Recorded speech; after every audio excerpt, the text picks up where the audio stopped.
بسم اللہ الرحمن الرحیم۔ السلام علیکم۔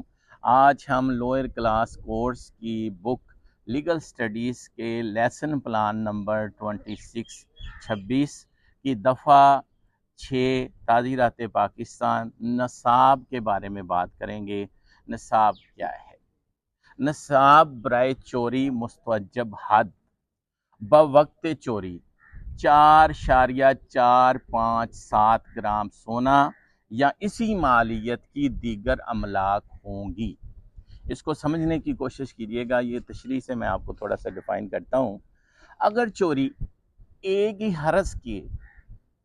حرض سے ایک سے زائد بار کی جائے، ایک ہی حرض سے ایک سے زائد بار کی جائے یا ایک سے زائد حرض سے، اور چوری شدہ املاک کی مالیت ہر صورت میں نصاب سے کم ہو تو یہ چوری مستوجب حد نہیں ہوگی، خواہ وہ تمام کارروائیوں میں املاک کی کارروائیاں مجموعی طور پر نصاب کے برابر یا زائد ہو گئی ہوں۔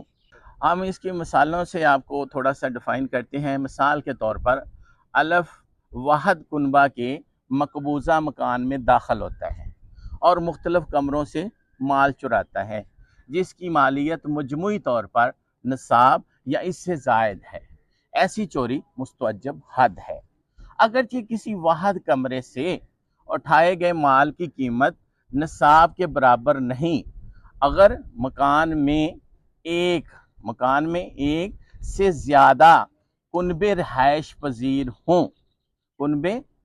پذیر ہوں اور کسی واحد کنبہ کے حرض سے اٹھائے گئے مال کی قیمت نصاب سے کم ہے تو یہ چوری مستوجب حد نہ ہوگی، اگرچہ اٹھائے گئے مال کی قیمت نصاب کے برابر یا اس سے زائد ہو۔ دوسرا اس میں اسی طرح سے ہے، الف ایک مکان میں کئی دفعہ داخل ہوتا ہے اور ہر دفعہ مکان سے مال چوری کرتا ہے جس کی مالیت نصاب کے برابر نہیں، ایسی چوری مستوجب حد نہیں ہوگی، اگرچہ اٹھائے گئے مال کی قیمت نصاب کے برابر یا اس سے زیادہ بن گئی ہے۔ یہ تعزیرات پاکستان کی دفعہ 6 ہے جو نصاب کے بارے میں ہے، جس میں مستوجب حد کا جو لاگو ہوتی ہے اس کے بارے میں ساری تشریح کے ساتھ بتایا گیا ہے۔ آپ اس کو بغور اس کو سنیے گا اور اس پر عمل کیجیے گا۔ شکریہ۔